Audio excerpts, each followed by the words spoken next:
When we think of the Tudors, we remember Henry VIII's iron rule. We remember Bloody Mary's fire and Elizabeth's golden age. But hidden between those giants was a boy, a child crowned king at just 9 years old. His name was Edward VI, and his short reign would become one of the darkest chapters in England's history. This is not just the story of a sick boy who died young. It's the story of how absolute power can corrupt absolutely, even in the hands of a child. What you're about to discover will challenge everything you thought you knew about the Tudor legacy. The child born to save England year was 1537. After decades of failed marriages and bitter disappointment, King Henry VIII finally got what he believed England and he himself desperately needed: a son. Born to Jane Seymour, his third wife, the child was named Edward, and in the eyes of the Tudor court, he wasn't just a baby. He was a miracle. Church bells rang across the kingdom. Guns fired in celebration. A new dawn had arrived, but the price was high. Just 12 days after giving birth, Jane Seymour died of complications. Henry wept, but he did not regret in her death. He saw a divine exchange. England now had a male heir. The future of the dynasty was secured, and that future rested in the arms of a motherless infant. From the very start, Edward was different. He wasn't rocked to sleep in gentle arms or raised on lullabies. He was guarded, surrounded by advisors, servants, and scholars who watched his every move. They didn't see a boy. They saw a symbol, a living embodiment of God's will, a vessel for destiny. Edward didn't crawl in the dirt or chase butterflies. He sat beneath tapestries, listening to prayers whispered over him. He didn't learn to laugh first. He learned to bow, unlike his half-sisters, Mary and Elizabeth, who had tasted their father's wrath and rejection. Edward knew only affection. But that affection wasn't warm. It wasn't human. It was worship. Unquestioning, unreal. Henry, perhaps haunted by his failures with his daughters, poured everything into his son. He gave him tutors, not ordinary men, but elite Protestant scholars with one mission: to shape the future king into a warrior of faith. From the age of 6, Edward's world was filled with doctrine. He didn't study fairy tales. He studied heresy. He didn't learn empathy. He learned judgment. Every lesson reinforced the same idea. Edward had been chosen by God, by prophecy, by blood. He would not just rule England. He would cleanse it. He wasn't taught how to be a child. He was taught how to be a king, and not just any king, a holy one. By the time he could read fluently, he already believed that disobedience wasn't just wrong, it was sinful, and those who disagreed with him were not opponents, they were enemies of God. What no one around him seemed to realize was this: in trying to create a savior, they were building something else entirely, something cold, something powerful, something dangerous. A crown without a childhood. Word never had a childhood. Not truly, not like other boys. From the moment he could speak, he was praised not for kindness, but for correctness. Every smile was studied, every answer judged, every gesture evaluated for signs of divine purpose. He wasn't raised to be loved. He was raised to lead. Other children played in gardens, chased insects, fell in the mud, and learned joy through mess. Edward sat in chambers of stone, listening to lectures on obedience, on the nature of sin, on the duties of a godly king. His toys were books. His lullabies were sermons. By age 5, he could recite verses from the Book of Common Prayer. By 6, he was reading Latin and Greek, but even more striking than his intellect was his isolation. There were no playmates, no birthday games, no scraped knees from running to fast. Only formality, only silence, only reverence. His companions were grown men, tutors, courtiers, bishops. They didn't speak to him as a child. They spoke to him as a sovereign. They bowed when they entered. They never disagreed. Edward's primary tutor, John Checky, was a brilliant scholar and a zealot. Checky saw Edward not as a student, but as a sacred project. He believed England's salvation depended on this boy's mind, and so he filled it with doctrine, absolutes, certainty, every subject, history, philosophy, governance was framed through the lens of Protestant truth. Catholicism was not just incorrect, it was evil, a stain on the soul of England. There was no room for doubt, no place for nuance.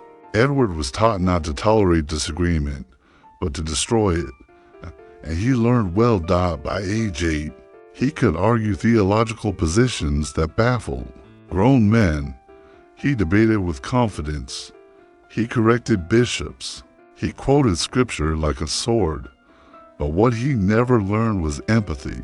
He didn't know how to comfort a friend. He didn't know how to lose gracefully. He didn't even know how to laugh freely. He was brilliant, but hollow, a beautiful vessel, with something missing inside. They had given him everything except childhood. And in that empty space where play and love should have lived, something colder began to grow. Not compassion, not warmth, but control. The making of a fanatic king. By age 9, Edward was no longer just a prince. He was a king, a boy wearing a crown that weighed more than his own body could bear. Henry VIII had died, and in that vacuum of power, Edward was lifted, not by choice, but by prophecy. They called it a divine appointment, a holy child to cleanse the kingdom. But no one told him what it truly meant to be king at 9. He didn't command armies. He didn't write laws. He obeyed those who claimed to serve him. His uncle, Edward Seymour, became Lord Protector. But Seymour didn't protect. He ruled, and Edward watched as decisions were made in his name, but without his voice still. The boy king absorbed everything. The court was filled with whispers, plots, deals in the dark, greed disguised as loyalty, and above all, religion used as a weapon. This was the Reformation, a time of violent faith, and Edward was being shaped into its sharpest tool. He began writing in his journal, each entry calm, precise, detached. A famine would kill thousands. He wrote, plague continues, good for discipline. A nobleman was executed. He wrote, he lost his head today. No sorrow, no joy, just order. By 11, he issued proclamations banning Catholic Mass. He dissolved ancient rituals, removed altars, burned images of saints. What had once comforted millions was now declared treason. Edward didn't just allow it, he demanded it. To him, this wasn't cruelty, it was purification, a sacred cleansing. He believed England had been poisoned by idolatry, and he, God's instrument, would purge it. No compromise, no delay. Even his own sister Mary, a devout Catholic, was threatened. He told her, you must convert, or I will force you. She was 20 years older, but he had the crown and the fire of certainty that no adult could extinguish. Edward was no tyrant in temperament. He wasn't vicious. He didn't scream, but that made it more terrifying because his cruelty was cold, measured, rational. He saw dissent as disease. He saw mercy as weakness. He saw himself not as a boy trying to rule, but as a prophet sent to cleanse. This wasn't power gone mad. It was faith without doubt, fire without warmth, and it would only get worse.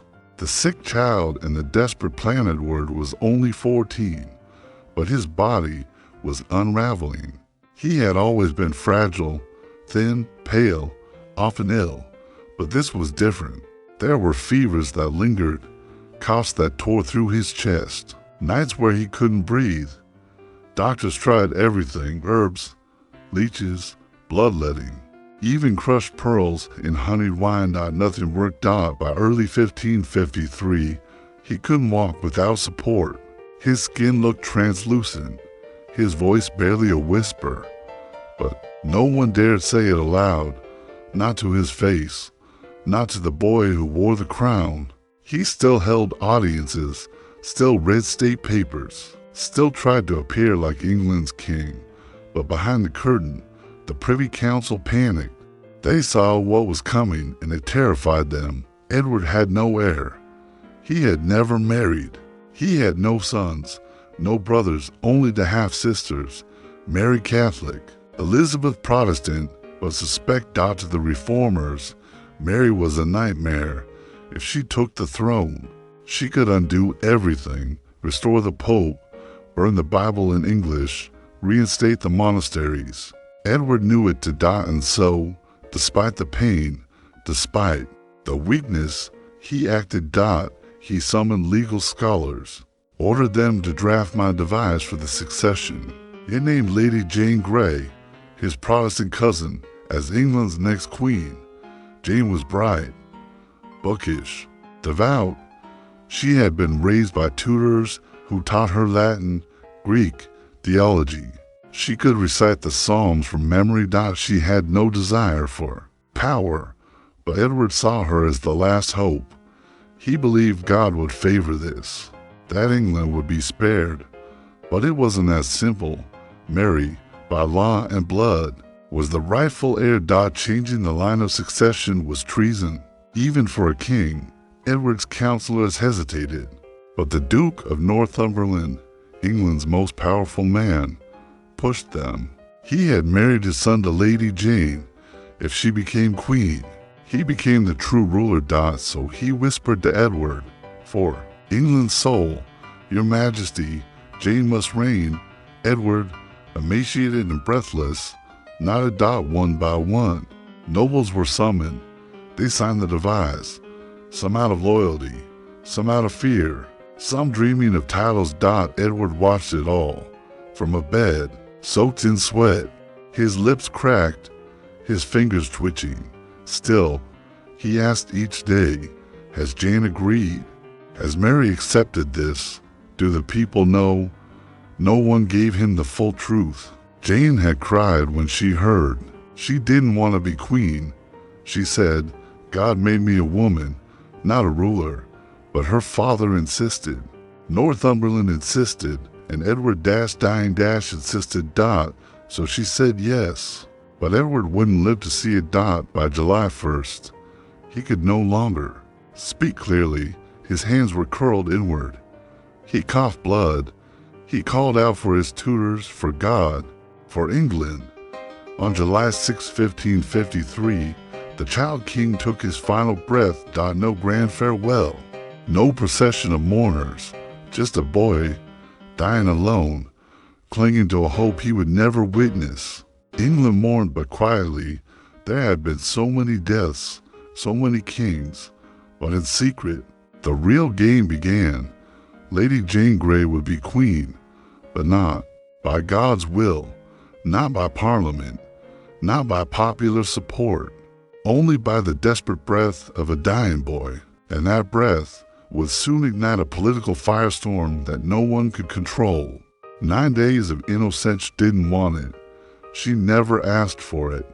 But on July 10, 1553, Lady Jane Grey was led to the Tower of London to be crowned queen, not with trumpets, not with cheering crowds, but with silence, awkward stares, tense, whispers. She was 16, pale, thin, wearing a heavy velvet gown she didn't choose.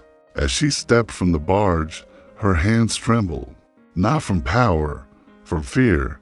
She whispered to her husband, Guilford Dudley, why do they look at me like that? He didn't answer, because even he knew this was wrong. Jane was crowned, but not with gold. There was no coronation, no parliament, approval, just a proclamation. Jane, Queen of England by the will of King Edward VI. But the people didn't cheer. In London, they kept their doors shut. They whispered, "Where is Mary? Where is the true heir?" And in the countryside, Mary Tudor was moving. She had fled to Norfolk, and she was furious. She wrote letters, gathered men, spoke in churches, proclaimed, "I am your rightful queen." Farmers took up pikes. Nobles rode with banners. Even Catholic priests returned to the pulpit with tears in their eyes. Within 3 days, Mary had an army. Within 6, she had the country inside the tower. Jane sat alone. She studied the Bible, wrote in her journal. "Prayed," she asked. "Why me, Lord? Why this path?"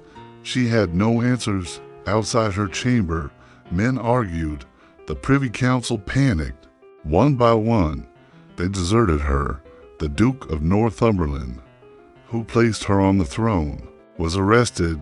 The city bells rang, not for Jane, but for Mary died, and on July 19th, after just 9 days, Jane was told, "You are no longer queen." She didn't cry. She didn't scream. She simply said, "If my crown is taken from me without guilt on my part, then may God forgive them." Mary rode into London in triumph, wearing red and gold, surrounded by thousands. They sang, they wept, they screamed her name. "Mary, Mary, long live the Queen." Jane watched from a window, unseen, unheard, forgotten. But not safe. At first, Mary spared her, called her a victim, promised, "She shall not die for another's ambition." Jane was moved to a quiet cell, given books, allowed to write. She thought it was over, that she would return to quiet life, to her prayers, to her books. But history doesn't give second chances to inconvenient queens, because in secret, plots began to stir. Men who still wanted a Protestant England plotted to overthrow Mary, and their symbol was Jane. She didn't know it. She wasn't involved, but her name was on their lips. So Mary, the merciful queen, changed. She was told, "While Jane lives, your crown is in danger." And so, on a cold February morning, a guard entered Jane's cell. He didn't speak, just nodded. She understood. Jane dressed herself, a simple black gown, no jewels, no crown, just a prayer book tied to her waist. As she walked to the scaffold, she whispered psalms, her voice steady, her eyes calm. She knelt, blindfolded herself, reached for the block and missed. Her fingers trembled. She whispered, "What shall I do? Where is it?"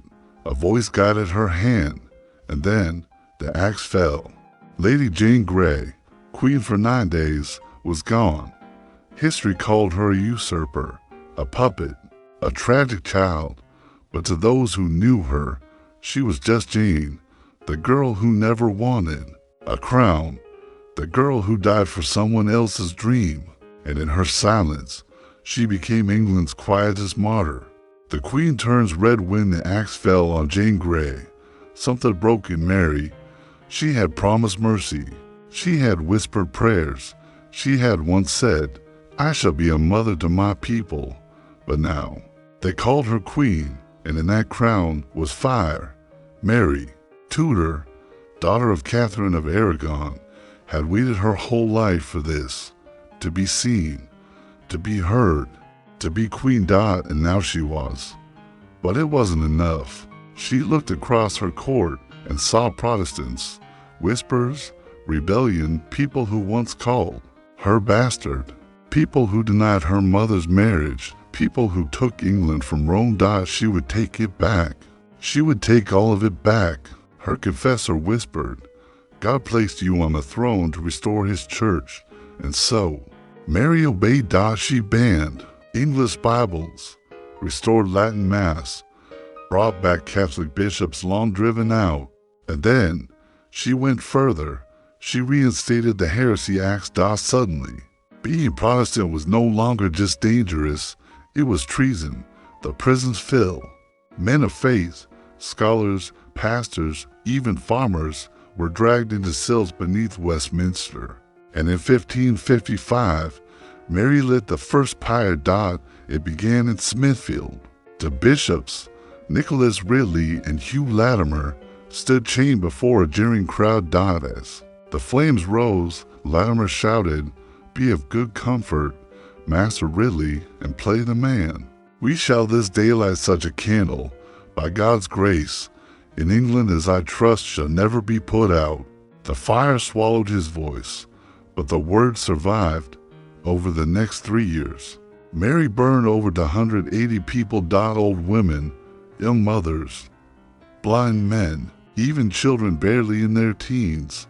Londoners began to whisper again, not with rebellion, but with fear. They started calling her names. In the alleys, in the markets, in the churches, one name echoed, Bloody Mary. She heard it and wept in private, but she would not stop.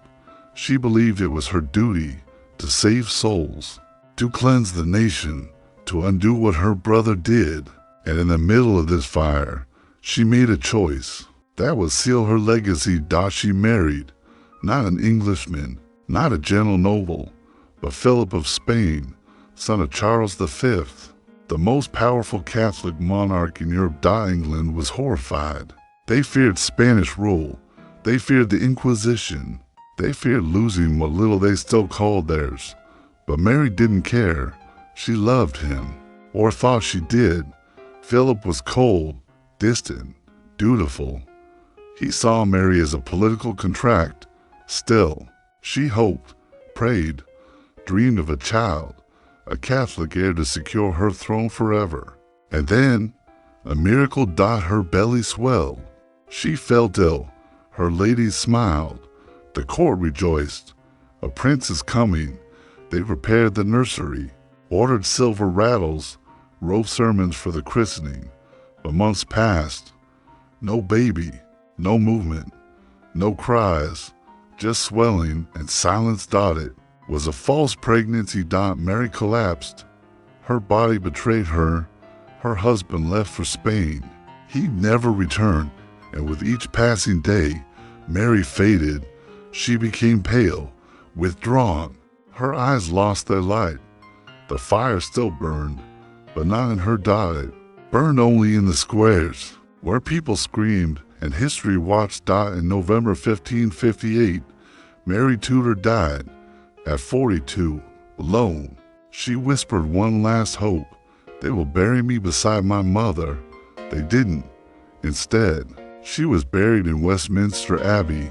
Years later, her sister Elizabeth would be buried on top of her. And on their shared tomb, an inscription, partners enthroned, engraved. But history remembers the contrast. One a virgin queen, the other a queen of blood. Yet in her final moments, Mary was not evil. She was not a monster. She was a daughter, a believer, a woman who tried to save a country by burning it. And in that fire, she burned herself. The Virgin Reich. When Mary died, Elizabeth was locked away, forgotten in a cold manner, waiting, praying, not for vengeance, not even for justice, only for survival. She had seen too much blood. She had watched Jane Grey die, watched her own mother be executed, watched Protestants burn in the squares. And now, the crowd was coming for her.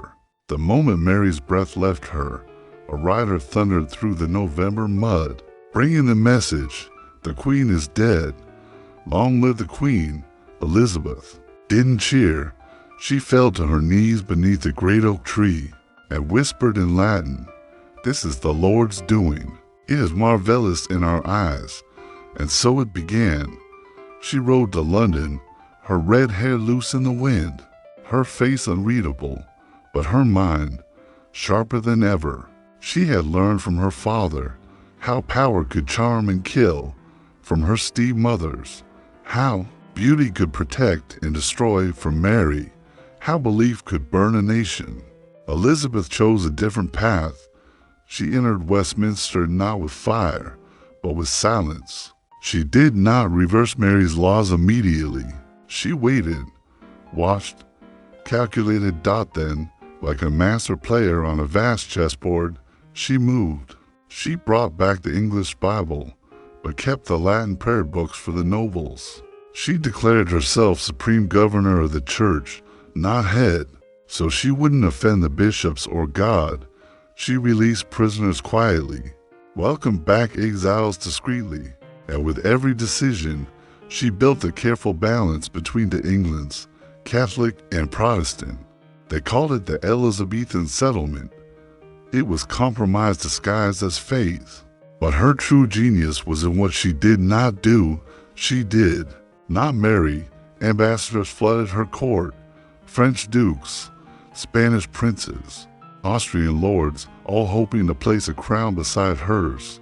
But Elizabeth smiled, flirted, promised nothing. "I am already married," she said, to England. It was not just politics. It was armor. It was myth. It was power. They called her the Virgin Queen, untouched, unconquered, alone, and therefore free. But ruling as a woman was not safe. The world did not accept her. The Pope declared her illegitimate. Catholics called her a heretic. Plots bloomed like poison roses to assassinate her, to replace her with Mary, Queen of Scots. Yes, another Mary, a Catholic cousin, a beautiful widow, claiming Elizabeth's throne. England trembled. The court divided, but Elizabeth did not. She wrote with her own hand, "I am resolved, in the midst and heat of the battle, to live and die amongst you all." She stood taller, spoke firmer, and when it became clear that Mary of Scots was not just a rival, but a dagger waiting to strike, Elizabeth signed her death warrant with a trembling hand, with tears, but she signed it. Mary, Queen of Scots, was beheaded, and Elizabeth was alone again. Yet she endured. She funded playwrights like William Shakespeare. She commanded ships that sailed the world. She faced down the Spanish Armada, the greatest fleet ever assembled, and won not with muscle, but with wind, fire, and the storm. And in the twilight of her reign, she wore white, not black for mourning, not red for power, but white, like a ghost, like a goddess, like a legend. She ruled for 45 years. When she died in 1603, the people wept not for a queen, but for an age. The Elizabethan era had ended. She was buried with her sister, Mary, to women who burned and bled for the same throne, and on their tomb, the final line, partners in throne and grave. But history remembers the difference. Mary, a queen with fire, Elizabeth, a queen with light, and in the shadows of kings, she rose without a man, without an heir, without apology. She was the last Tudor, and the first myth. The price of power's last years of Elizabeth's reign were not golden. They were gray and quiet and heavy. She no longer danced, no longer rode. The court, once filled with music and wit, grew stiff, afraid, old. Like her, the mirror became her enemy. Each wrinkle, a betrayal, each gray hair, a whisper, "Time is winning." So she painted her face white, layer after layer, a mask of youth over the weight of years. But even masks crack. Her beloved companions died one by one. Cecil, her mind; Leicester, her heart; Walsingham, her eyes in the shadows; Essex, her last favorite, betrayed her in foolish rebellion. She had to sign his death warrant too. That broke something inside her. A silence settled around her that even music couldn't reach. She began to stand for hours, refused to sit, refused to sleep, as if rest meant surrender. Servants begged her to lie down, but she whispered, "Must I still call for death?" What haunted her? Maybe it was her mother, and Boleyn, headless in the tower. Maybe it was Mary, burning Protestants in God's name. Maybe it was the long parade of women who had lost their names to kings, to crowns. The loved Elizabeth had no daughter, no son, no heir. She had only England. In England, she knew, would move on. But there was no one left to hold her hand. In March 1603, she fell ill, refused food, refused bed. She lay on the floor on cushions, like a queen trying not to drown. She murmured to no one, or perhaps to ghosts. At last, the archbishop asked, "Who shall succeed you?" And with a faint breath, she mouthed, "King James," the son of her cousin Mary, the woman she had executed. Irony inherited. And then she closed her eyes. Her body, once fierce, once feared, was carried to Westminster by white horses. The streets wept. The bells tolled. Merchants shuttered their shops. The Virgin Queen was gone, but she left behind more than a throne.